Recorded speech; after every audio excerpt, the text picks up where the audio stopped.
Hay que pues, empezamos, ¿no? Sí. No sé.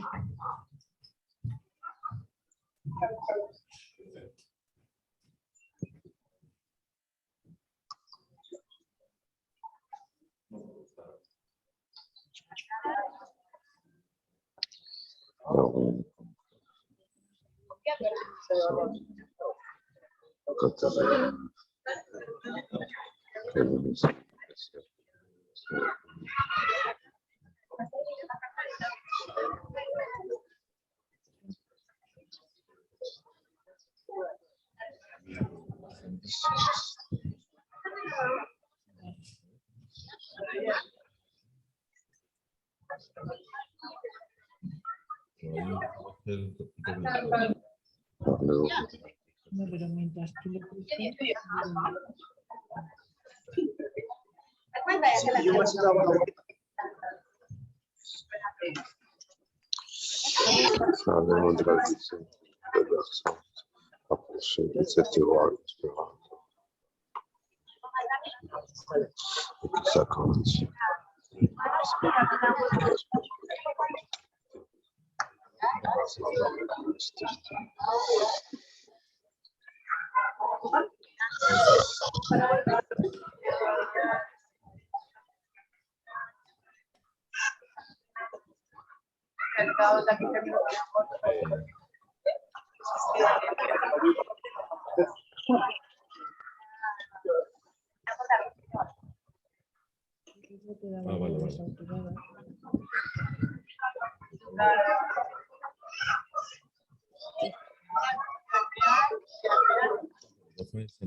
Debe ser ese, porque mira, no... José Luis, que estás viendo esto desde Zoom, puede escapar el micrófono porque se oye mucho el fondo de tu casa. eso no lo he hecho. ¿Quieres quitar la imagen entonces?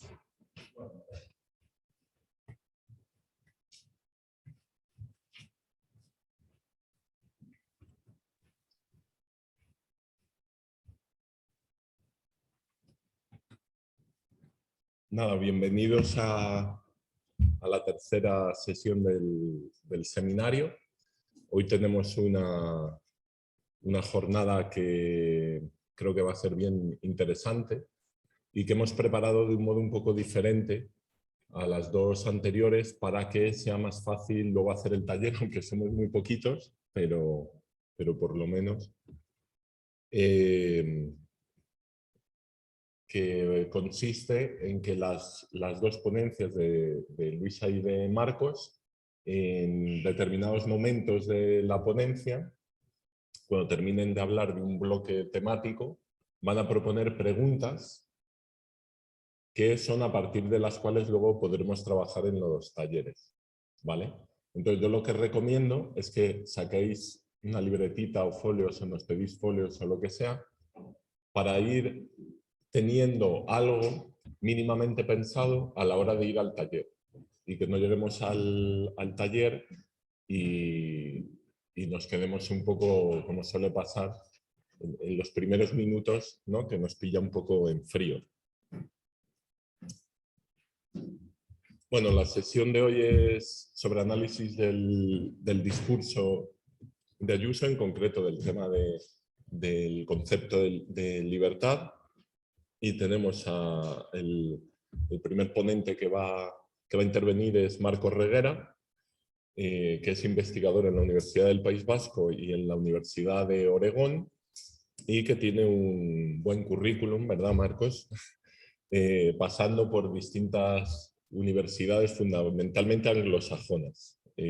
Bueno, él es especialista en historia y política de los Estados Unidos, además, y sobre la extrema derecha contemporánea. Y como digo, pues ha sido profesor en Cambridge, en Columbia, en la Universidad de la Ciudad de Nueva York y en otras.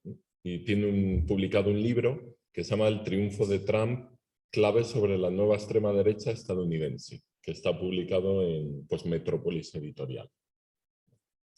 Entonces, si te parece, Marcos, yo creo que puedes darle ya.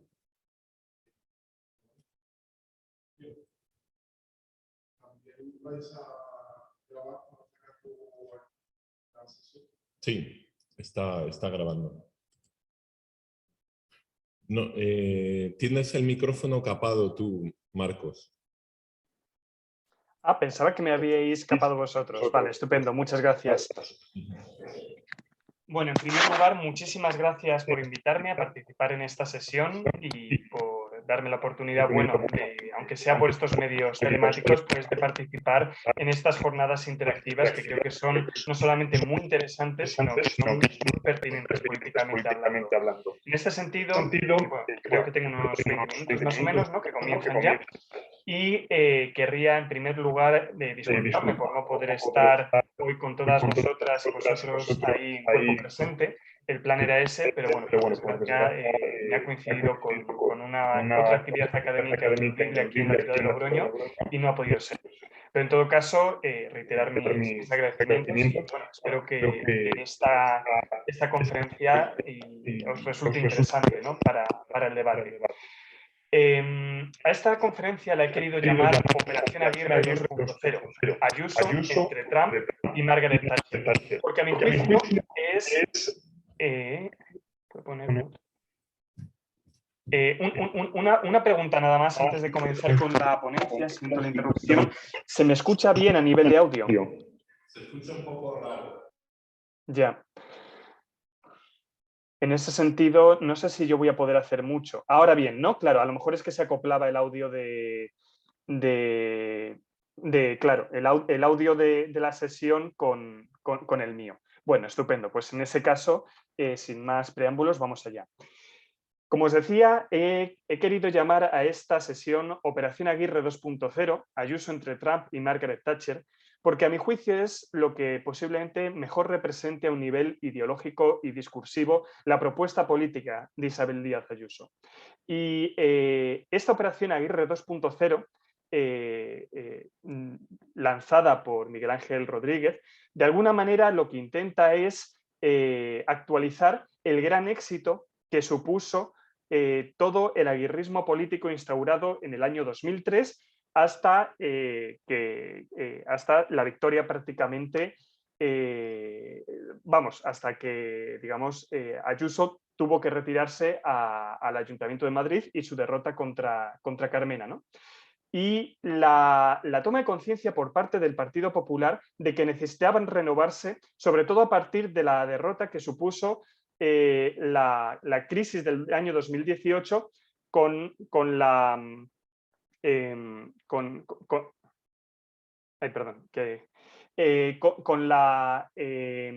disculpe, es que tengo aquí una cosa que me ha...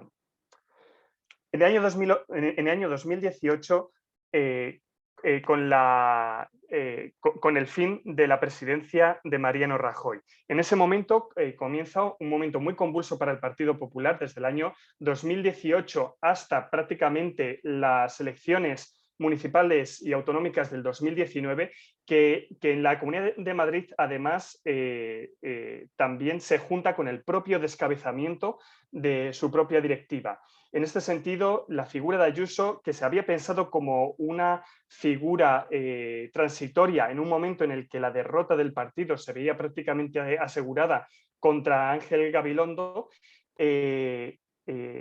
da lugar, sin embargo, a una victoria sorpresiva y a un intento a partir de esa victoria sorpresiva en el año 2019 de reinventar esa figura tan exitosa que había sido el populismo casticista del aguirrismo. Y entonces aquí se comienza a generar un proyecto político que se formula en oposición a un gobierno central controlado ahora por Pedro Sánchez, unido ya a partir de la repetición de las elecciones a Podemos, a Unidas Podemos, en el gobierno de coalición. Y entonces se empieza a construir una ficción que es doble. Por una parte, la ficción de la oposición paralela al gobierno de Pedro Sánchez, y digo ficción de oposición paralela porque en principio la oposición estaría en las Cortes Generales, en el Congreso de los Diputados, capitaneada por Pablo Casado, pero que sin embargo desde la Comunidad de Madrid se intenta construir la idea de que la verdadera oposición al gobierno del PSOE no se encuentra a nivel, digamos, de las Cortes Generales a nivel nacional, sino a nivel de la propia Comunidad de Madrid. Y esto conlleva una segunda ficción, que es la ficción del gobierno paralelo. Y es la ficción, y esta ficción además se construye copiándola del experimento que había supuesto el procés catalán en contra del gobierno de Mariano Rajoy. ¿Y cuál es esta idea del gobierno paralelo? Si recordáis, durante todo el procés que llevó a la convocatoria del referendo por la independencia del 1 de octubre, se había ido construyendo en Cataluña la idea de que el gobierno catalán era un gobierno autónomo y legítimo al margen de la propia legitimidad del gobierno español, que iría, digamos, vehiculizando un proyecto político que culminaría con, en primer lugar, el referéndum por la independencia y, en segundo lugar, la declaración de independencia de la supuesta República Catalana.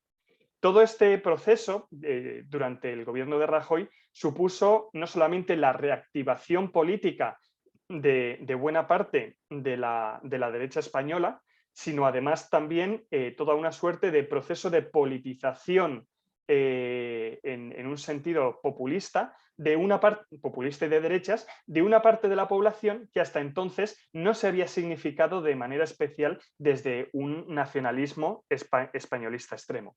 Y en este sentido, y que de alguna manera alumbró esa frase que fue tan popular entre las derechas durante un tiempo, de la España de los balcones. Entonces, esta idea de que el gobierno catalán constituía una suerte de gobierno alternativo y paralelo al gobierno de Mariano Rajoy en Madrid, lo copió Miguel Ángel Rodríguez y lo aplicó Ayuso en todo el proceso, sobre todo de la gestión de la pandemia y en todo el tiempo de tránsito que hubo desde las elecciones municipales del año 2019 hasta la repetición de las elecciones el 9 de mayo del 2021, del año pasado.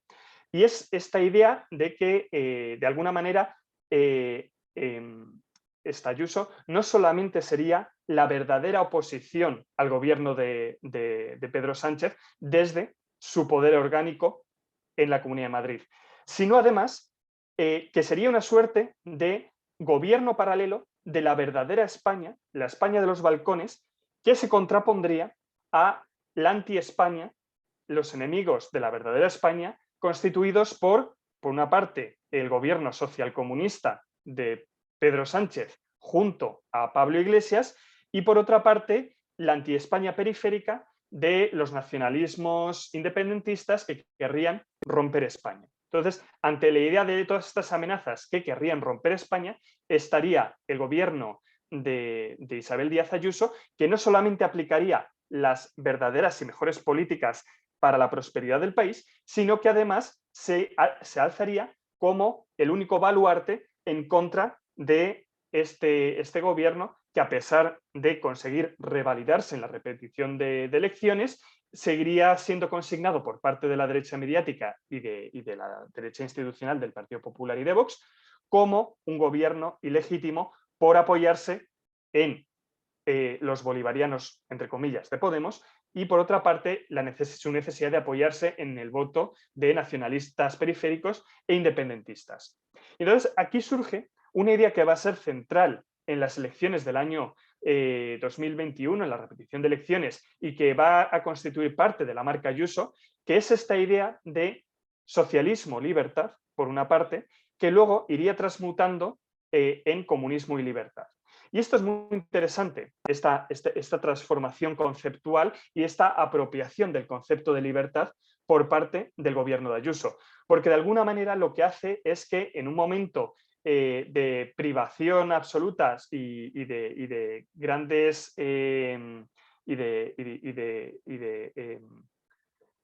grandes constricciones por la pandemia, este concepto de libertad de alguna manera aglutina todos los significantes y todos los anhelos que en ese momento tiene una sociedad española muy constreñida por las normas biosanitarias, pero a su vez también de alguna manera proyecta todas las ilusiones y todas las esperanzas que la población tiene con el futuro fin de la pandemia, ¿no? Y de alguna manera ese recobrar de la nueva normalidad que acuñó el concepto, ¿no?, como contraconcepto a esa noción, ¿no?, de libertad que el ayusismo comenzaba a apropiarse como su gran bandera. Y esta traslación de desde socialismo a libertad a comunismo a libertad, la propia Ayuso la hizo patente durante la campaña. En un momento dado en el que ella misma, cuando Pablo Iglesias se confirma como candidato de Podemos a la Comunidad de Madrid, en ese momento Isabel Díaz Ayuso y Miguel Ángel Rodríguez comprenden que el gran enemigo a batir a largo plazo es, por supuesto, Pedro Sánchez, pero a corto plazo y para el imaginario de la derecha española desde el año 2015 es en el fondo Pablo Iglesias. Pablo Iglesias como una suerte de símbolo de esa anti-España que quiere traer todos los supuestos desmanes cometidos por muchos gobiernos latinoamericanos y como símbolo de todo aquello que la izquierda quiere implantar en España para destruir unas supuestas esencias patrias que constituirían el ser español y que se encontrarían ahora mismo amenazadas tanto por el comunismo de Podemos, supuestamente, como por el independentismo. Y en ese momento se empieza a construir la imagen de Ayuso como catejón. Y la noción de catejón es muy importante, es una noción muy importante para la derecha española, para la derecha en general, pero para la derecha española católica mucho más. El catejón, dentro de la simbología cristiana, y sobre todo para el catolicismo, es una figura muy importante. Es la figura del baluarte en contra del anticristo. De acuerdo con la cosmovisión cristiana, la historia tendría un fin, el fin de los tiempos con el Apocalipsis, en donde el anticristo se liberaría y daría lugar a una batalla final contra Jesucristo y los santos resucitados. Y el único elemento que se interpondría entre esas fuerzas apocalípticas y la humanidad sería la Iglesia Católica.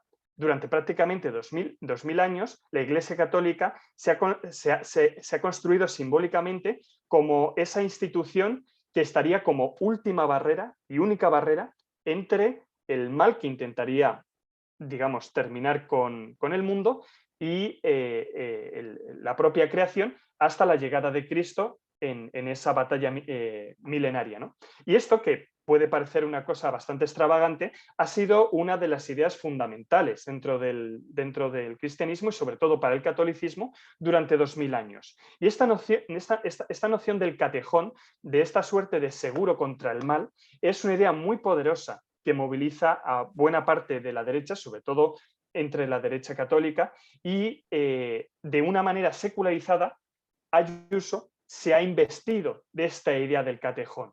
Ella y la Comunidad de Madrid serían de alguna manera, dentro del imaginario de esta nueva derecha, el único baluarte en contra de estas fuerzas del mal, de esta anti-España que intentaría cambiar el curso de la historia, intentarían cambiar las esencias del país.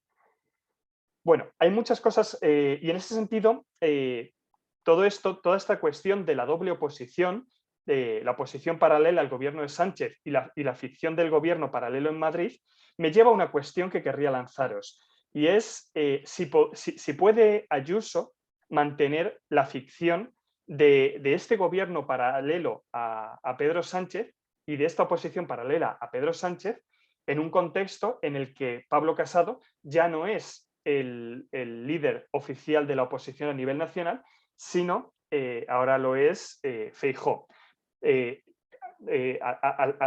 Feijóo con esta nueva legitimidad de partida en los varones del PP permitiría a Ayuso constituirse como la máxima expresión de la oposición al gobierno de Pedro Sánchez? Y esto yo creo que es una pregunta muy importante a la hora de repensar el futuro inmediato de Isabel Díaz Ayuso en el tiempo que queda desde ahora hasta las próximas elecciones generales.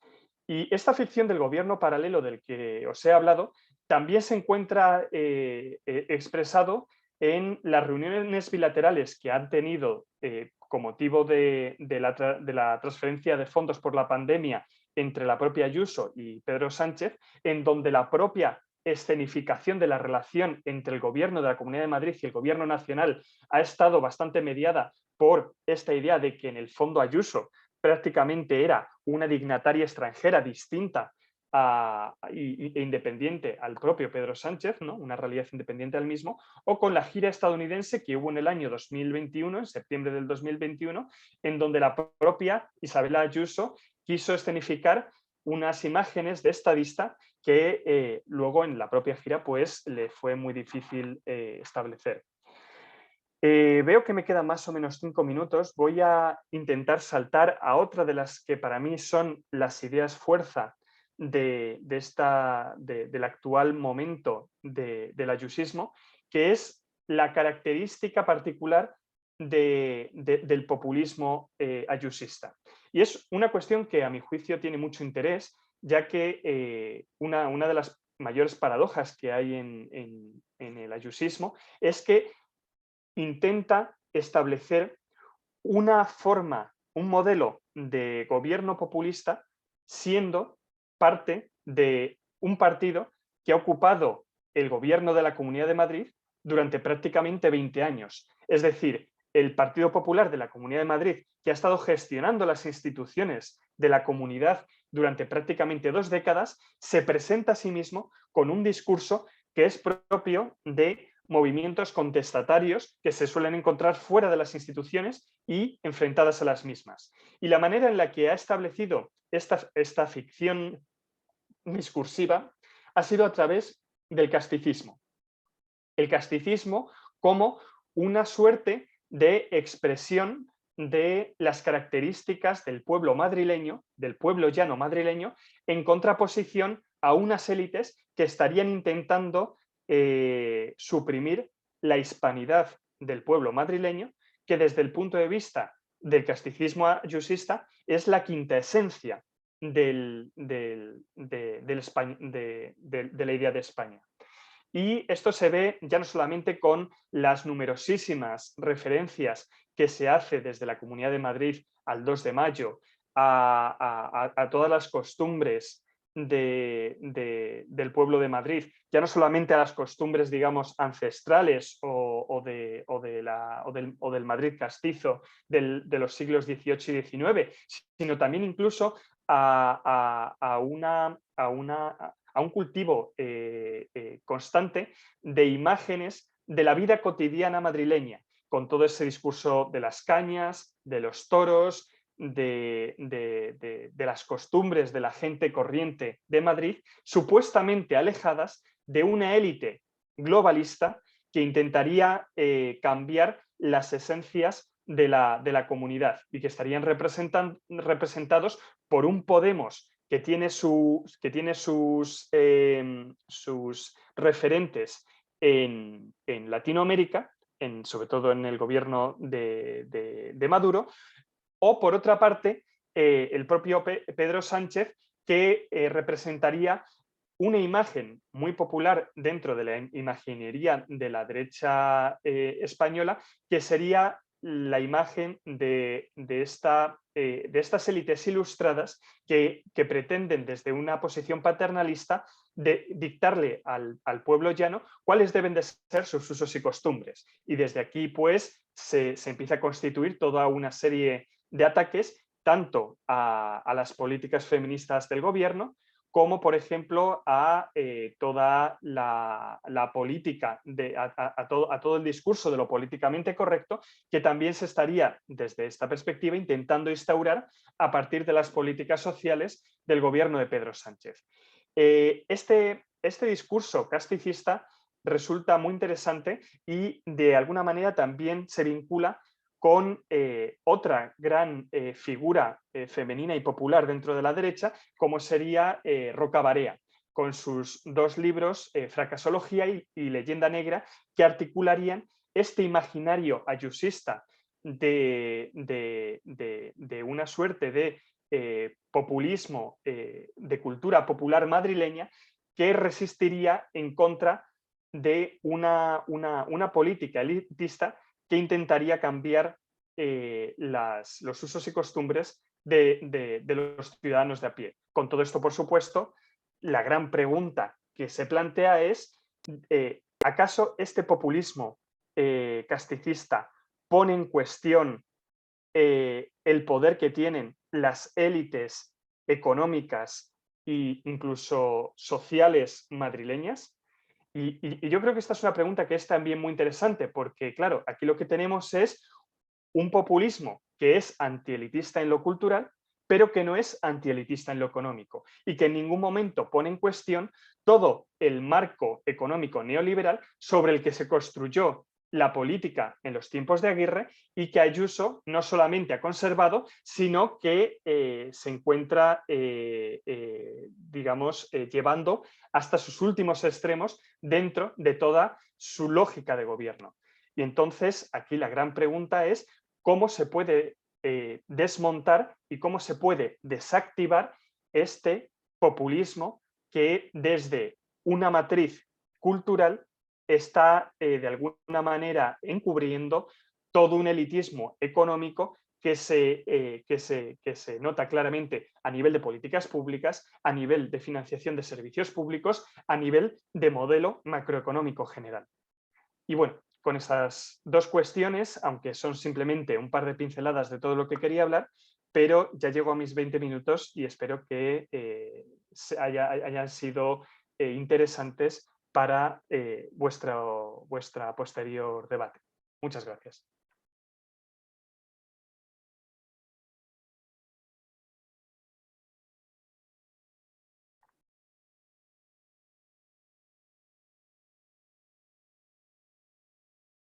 Vamos, que si queréis que yo siga hablando, por mí estupendo, pero en principio yo noto aquí los 20 minutos.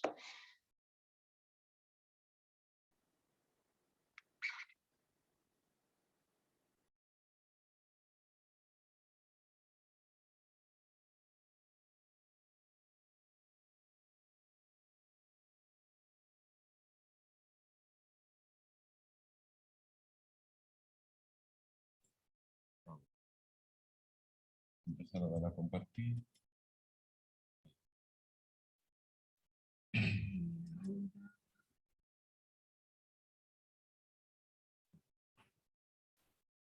Espera, que quiero quitar esto del configurar. Que no me has presentado. No me has presentado.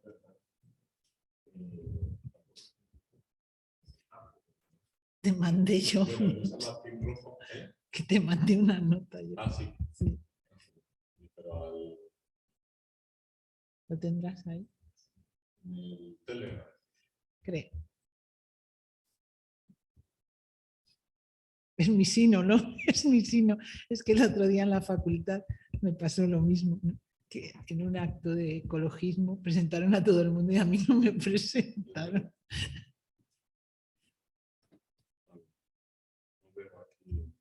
Bueno, si queréis me presento yo. Me presento yo. Bueno, Luisa Martín Rojo, es que claro, no sé, forma parte del equipo y de esto. Lo tenéis aquí dentro.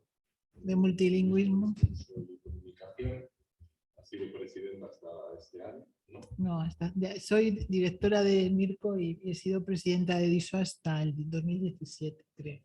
Soy fundadora. Pero bueno, yo trabajo en análisis del discurso y también en lengua y neoliberalismo y yo he traído mi PowerPoint porque voy a poner ejemplos, ¿no?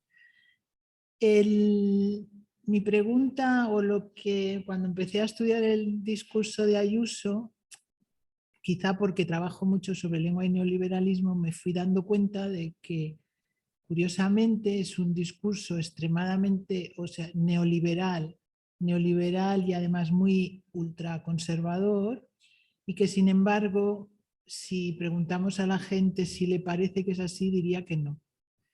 Entonces, ¿cómo era posible que pasara desapercibido esta carga neoliberal tan grande que tiene este discurso?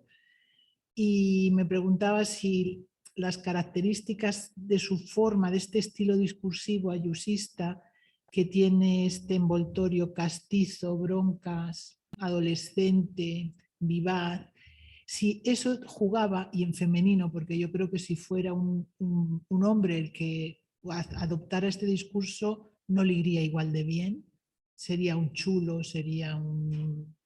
Entonces, siguiendo un poco esta estela de Esperanza Aguirre, me preguntaba si realmente ese discurso, esa forma o ese estilo no estaba ocultando el carácter, que es para mí lo importante, este carácter neoliberal del discurso de Ayuso, que permite al ocultarlo que de alguna forma le estén votando a aquellas personas a las que más les perjudica su política. Y ese giro es lo que me preocupaba.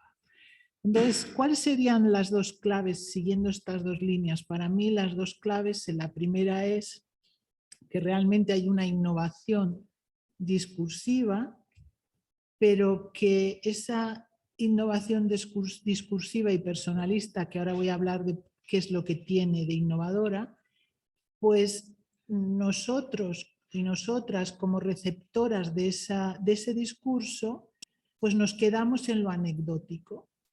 Y entonces nos quedamos en la bronca, en el insulto, en las salidas de tono que tiene, y de esa manera se frivoliza su figura y se subestima su poder, ¿no? Su poder de convocatoria. Yo creo que ahora esto ya se ve menos, pero recuerdo mucho cuando la gente se reía de que si era la tuitera del perro y todo esto, ¿no?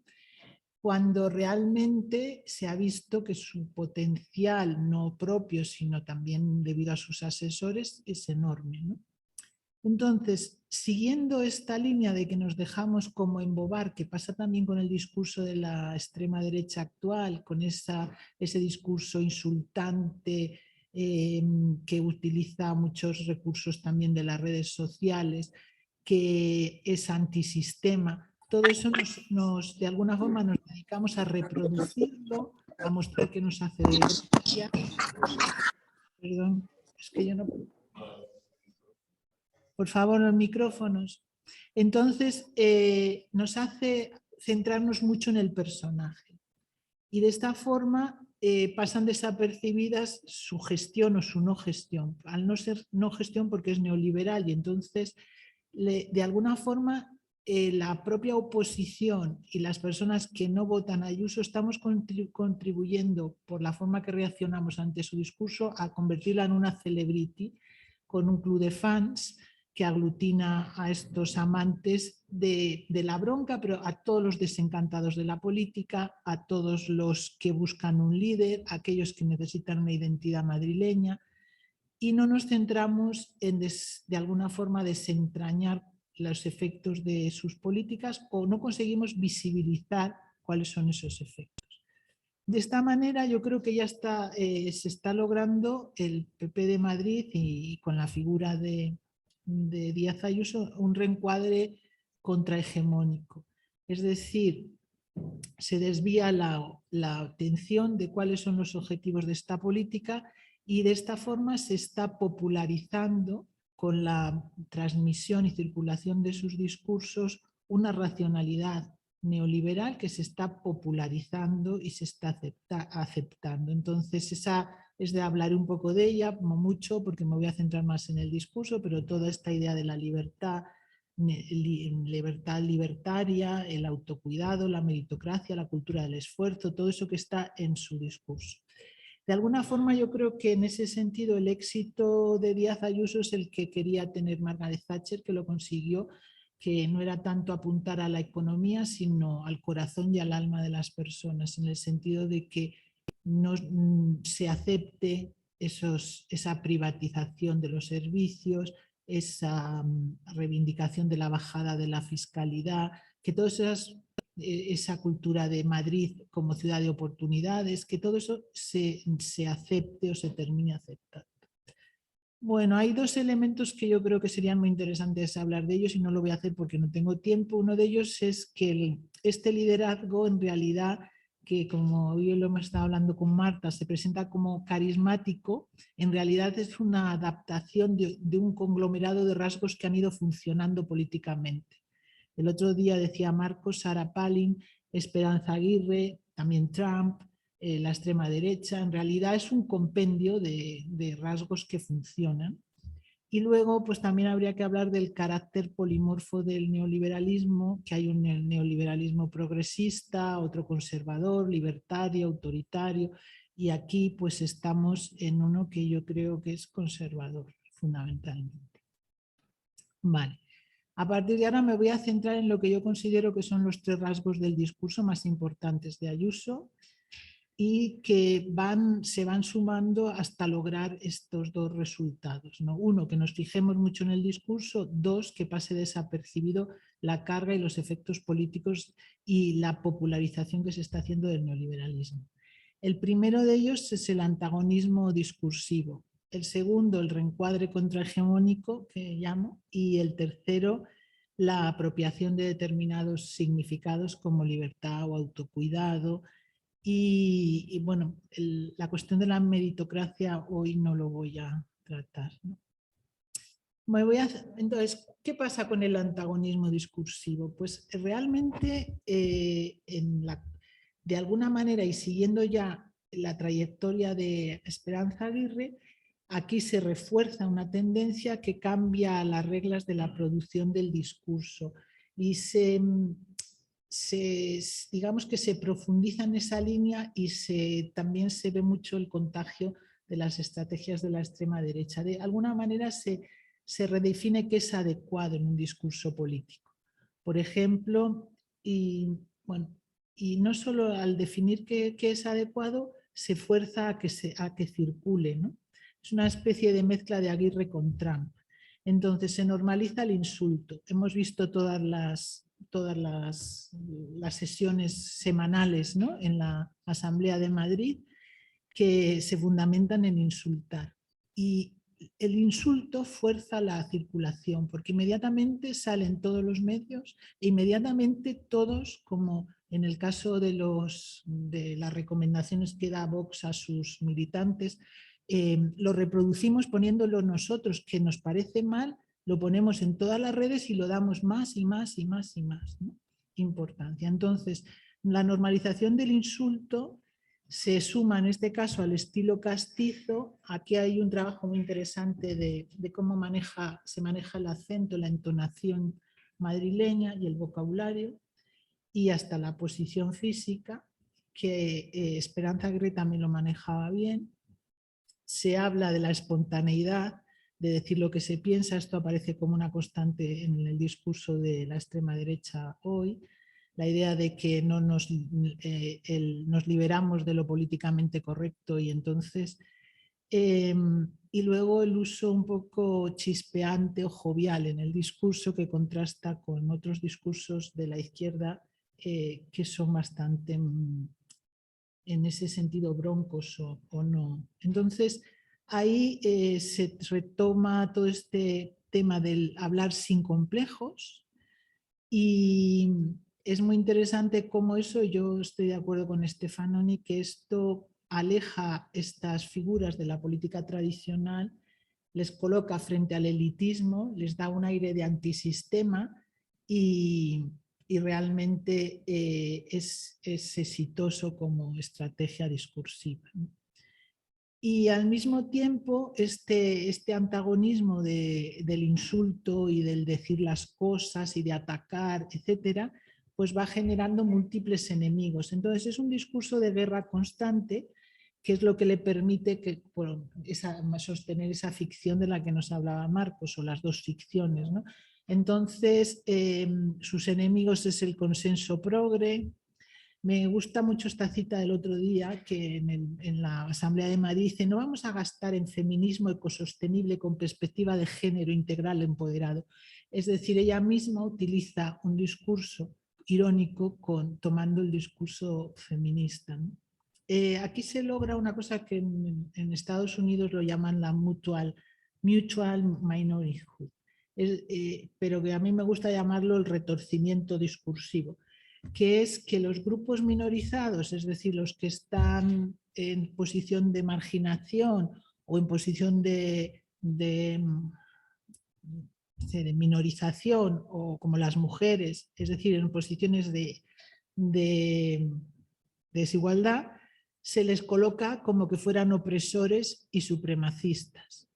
Es decir, son las mujeres las que están imponiendo esta nueva lógica, y en cambio aquellos que están en posición de privilegio aparecen como que son víctimas o la minoría oprimida. De esa manera se da la vuelta a todo, ¿no?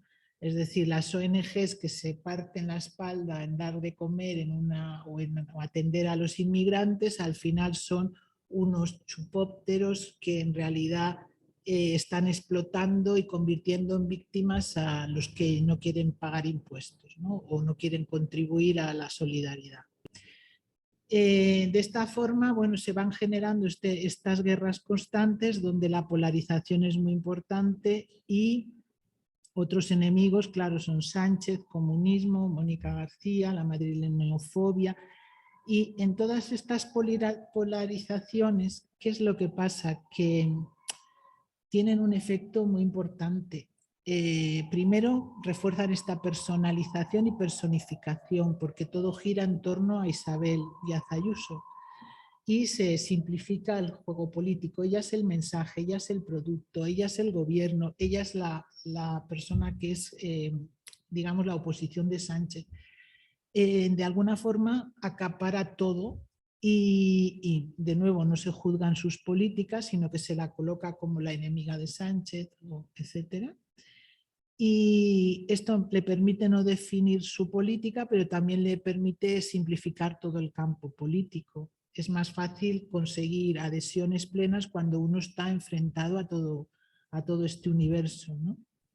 Entonces, yo creo que esto tiene otras implicaciones que yo había pensado que se podían explorar en el taller, porque se simplifica el campo de la derecha, pero también el de la izquierda. Y si el campo de la izquierda es todo igual, cuando hay críticas dentro de la izquierda, ¿qué es lo que sucede? Pues si se ha polarizado y se ha simplificado, lo que sucede creo que hay que valorarlo. Bueno, esto lo trataremos luego. El segundo paso es el del reencuadre, que pocas veces, bueno, ya se ha dicho, solo en el anterior gobierno no aprobó presupuesto, solo ha aprobado Isabel Díaz Ayuso una ley desde que está en el gobierno, pero sin embargo tiene divisas como esto de socialismo free que colocan entonces a su política en el otro lado. Pocas veces hay definición de esa política, pero bueno, hay algunos ejemplos que a mí me parece que están llenos de eufemismos y que habría que ver por qué están llenos de eufemismos. Significa que hay una conciencia de que eso no es hegemónico. Por ejemplo, baja fiscalidad, colaboración público-privada en lugar de privatización, refuerzo de los servicios públicos en lugar de privatización o desmantelamiento. Luego hay un cuidado en que no se perciba realmente el carácter neoliberal de las propuestas, ¿no? Con la colaboración público-privada esto aparece mucho, y arrimando el hombro de todos, que está en la responsabilidad, ¿no? La idea de la responsabilidad y del esfuerzo y de la meritocracia neoliberal. Sin tomar decisiones autoritarias, todo esto son citas del sector público contra el privado, es decir, reforzar los servicios públicos es ir en contra del sector privado, y evitando arruinar a las familias. Sabiendo que cada vida es insustituible, lo que hicimos fue luchar contra la pandemia, pero siempre defendiendo la libertad y la prosperidad bajo la responsabilidad de los ciudadanos. Es un discurso verdaderamente neoliberal que podemos rastrear lo que son las claves de los principios neoliberales.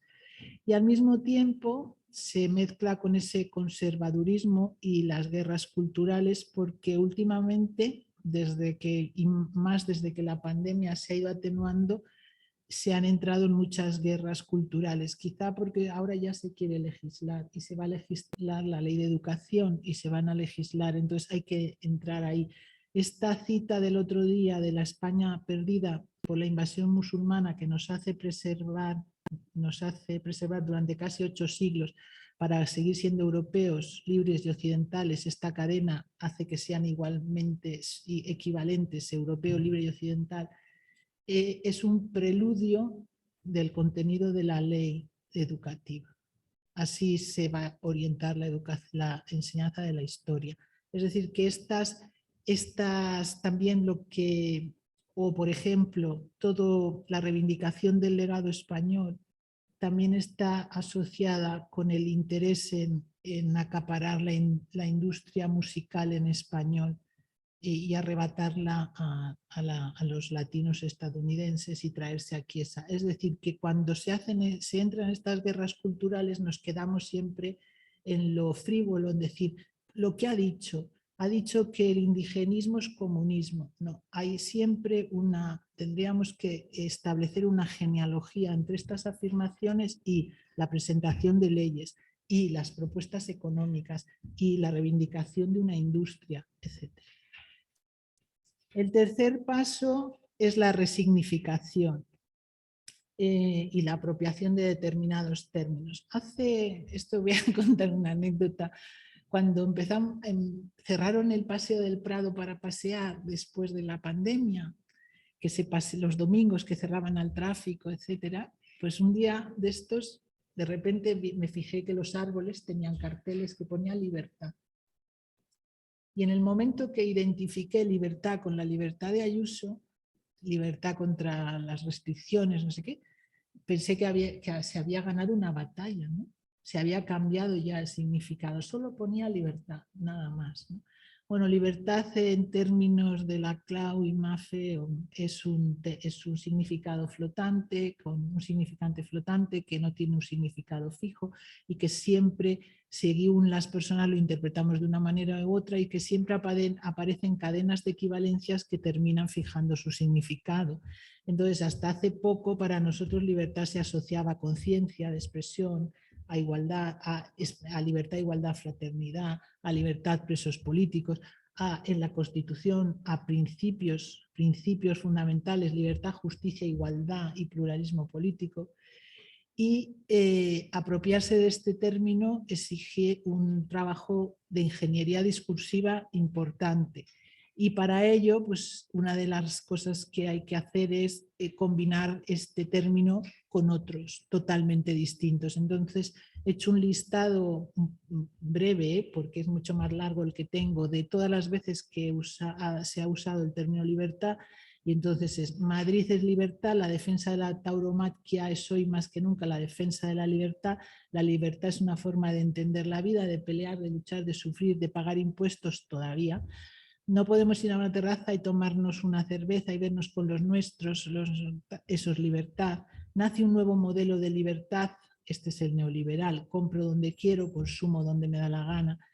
Si voy a misa o a los toros, vivo en Madrid, por eso soy libre, la libertad es salir a trabajar y poder ir un ratito a una película, de manera que la combinación que se ha establecido del término libertad es totalmente distinta a la tradicional y de alguna manera a través de se ha ido fijando un significado que es distinto, que es el libertad de mercado y libertad individual.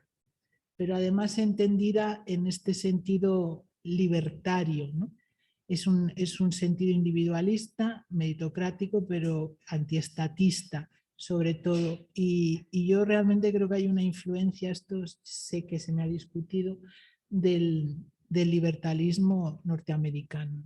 Es decir, esta idea de no me pises al Estado, no me pises, no te metas en mi vida, nada que no sea del Estado no tiene que intervenir para nada en la libertad de las personas, y el hecho de que hayan aparecido estas banderas amarillas con la serpiente y el lema no me pises en distintos actos políticos indica que hay un camino entre el libertarismo y el neoliberalismo español.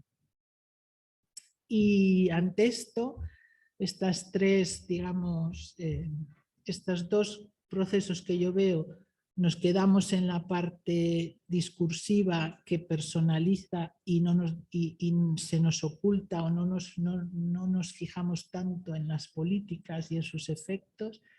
Y ante estas estrategias discursivas o movimientos discursivos, yo había preparado 3 preguntas para tratar hoy. Una es cómo manejar los efectos del personalismo, qué se puede hacer, porque esto entra en una tradición de política, de liderazgos fuertes, etc. ¿Cuáles pueden ser las implicaciones de la polarización para las formaciones de izquierdas?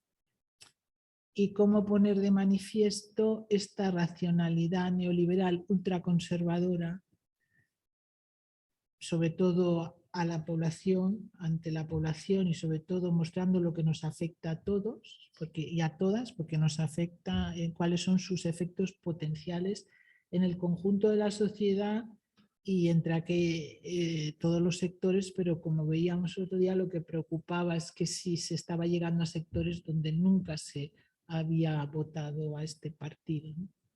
Entonces, bueno, estas eran mis preguntas y podemos pasar al taller.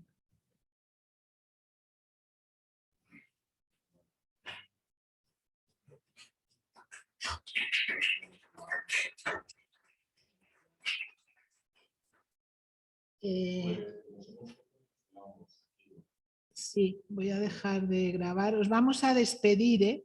Os vamos a despedir a las personas que estáis en casa. Vale. Gracias. Un placer a todas y todos. Nos vemos pronto.